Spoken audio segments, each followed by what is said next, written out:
Alors, vous en parlez déjà vendredi dans Ecorama avec Laurent Grassin. C'est vrai que voilà, ce krach chinois quand même, depuis les points hauts du mois de janvier en Chine, il y a eu une réponse évidemment des autorités de Pékin, c'était vendredi. Et donc voilà, on a cette croissance qui décélère, on a cette bourse chinoise qui a subi encore une fois une baisse supérieure à 20% depuis le début de l'année, si on ne prend pas le point bas de fin janvier. Est-ce que Pékin a les munitions, a les moyens d'éviter le pire? On voit ça avec Philippe Béchat. Bonjour Philippe. Bonjour. Rédacteur en chef de la Bourse au quotidien. On redonne un peu les grands agrégats, les chiffres. On a eu 6,5%, c'était vendredi, de croissance au troisième trimestre.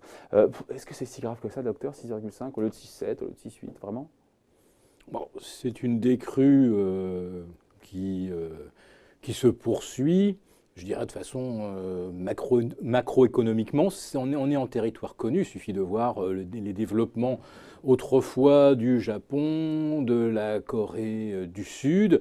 Il y a un moment où, après avoir fait 8-9% de croissance, petit à petit, on ralentit naturellement. Le problème, c'est que la Chine se fixe des objectifs, et si les objectifs ne sont pas tenus, on a l'impression à ce moment-là qu'on est déçu.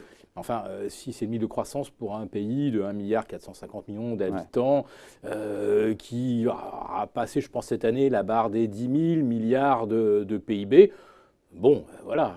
Il y a des indicateurs qui montrent que peut-être ça ralentit un peu plus que prévu. Je ne sais pas, j'ai vu que les ventes de voitures, ça avait un peu décroché au mois de septembre. Il y a des indicateurs qui montrent vraiment une décélération au-delà du PIB qui est un peu, je ne sais pas manipulé, mais qui fait un peu une cuisine un peu du gouvernement chinois, non? Ouais, alors là, les immatriculations de voitures, là, il y a tellement... C'est trop volatile? Oui, mais il y a des biais. C'est-à-dire que tantôt, on distribue les plaques d'immatriculation. C'est pas pousser la porte d'un concessionnaire et d'acheter une voiture qui pose un problème. C'est de l'immatriculer. Pourquoi? Il y a des restrictions dans des villes dépassant les 5 millions d'habitants pour des causes de pollution, pour des raisons de places de stationnement.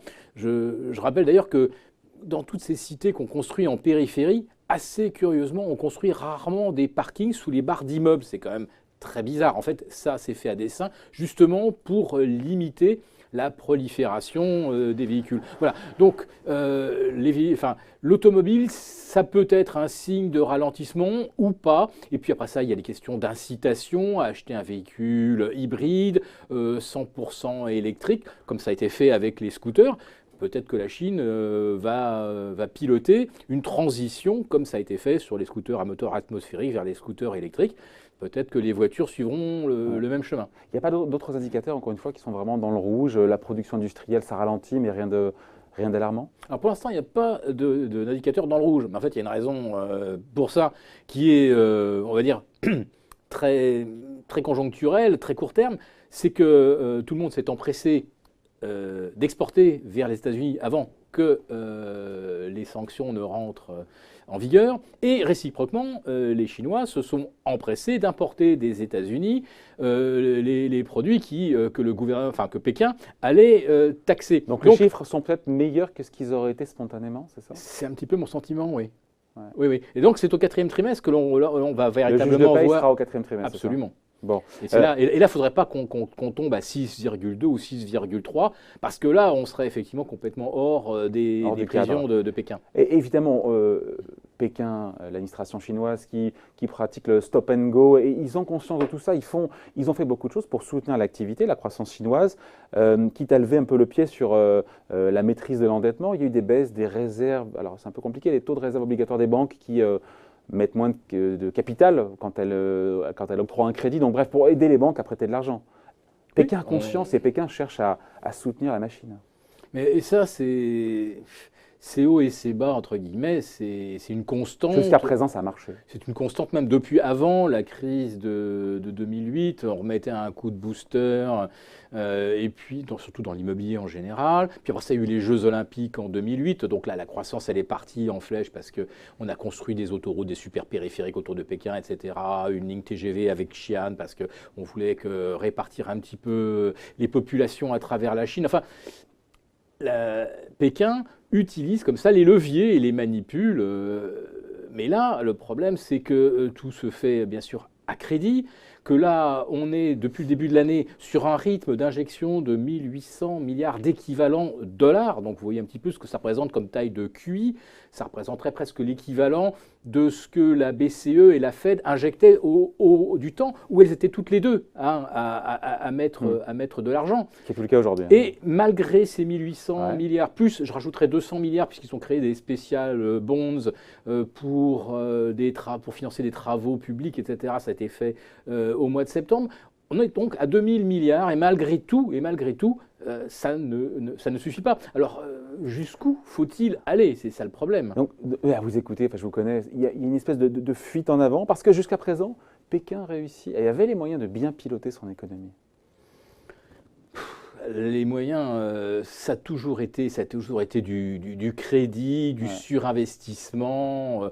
On élève des véritables murailles de Chine, de tours sur des kilomètres dont même pas le tiers sont occupés, parce que temporairement, ça va stimuler le BTP, etc. Et surtout, quelque chose de très important, ça crée de l'emploi. Parce que pour Pékin, la stabilité reste un impératif, évidemment. Par la stabilité sociale. On parle encore une fois de l'activité réelle, on parle aussi des marchés, parce qu'encore une fois, on l'évoquait vendredi, c'est un crack ce qui se passe en Chine depuis le début de l'année. Par rapport au point haut, c'est quasiment 30%. L'indice CSI 300 perd plus de 20% depuis le début de l'année.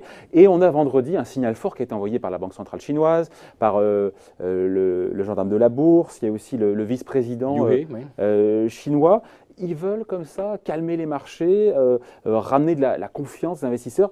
Ça peut marcher, ça a marché. On a vu aujourd'hui à la clôture le CSI 300 plus 4% du croissant, meilleure séance depuis, je ne sais plus, 2 ans, 3 ans, 4 ans. 3 ans, c'est ça. Voilà. Non, mais faut pas oublier que vendredi, déjà, entre le plus bas de la séance et le plus haut, il y avait eu 4%. Donc, à ce régime-là, plus 4, on aura récupéré tout le terrain perdu depuis septembre. Déjà là, ils ont les moyens, encore une fois, les autorités aussi, c'est une forme de manipulation.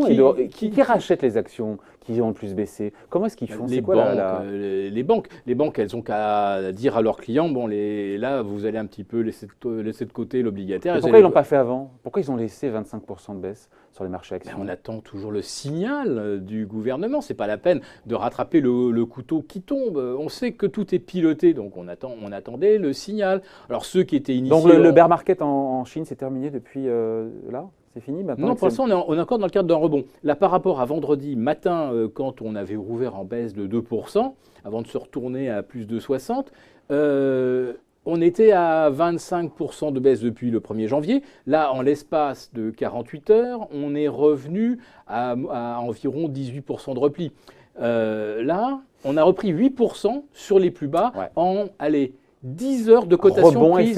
Rebond éphémère 10 heures de cotation prise en continu. Pékin a encore la main ou c'est un rebond éphémère? Et on finit là-dessus.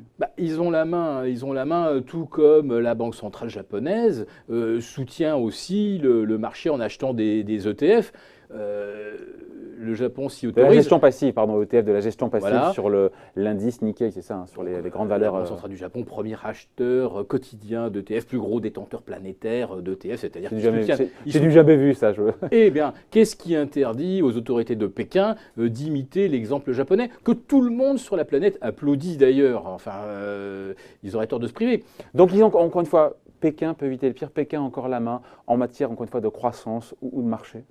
Oui. On finit là-dessus. Non, mais en plus de ça, ceux qui ont vendu jusqu'à vendredi matin, c'était quand même des gens qui ont des gros portefeuilles, c'est-à-dire en fait des cadres du parti, c'est-à-dire en fait des millionnaires et des milliardaires. Bon, là aujourd'hui, on leur fait passer un message. Ils ont l'argent. Ils se sont refait beaucoup de cash depuis l'été.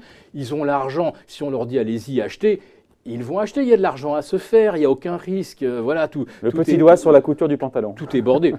C'est un petit doigt sur la couture du pantalon, mais la couture, là maintenant, elle est dorée. Ouais, elle est en or. Allez, merci donc pour ces explications. Philippe Béchat, donc rédacteur en chef de La Bourse au quotidien. Merci.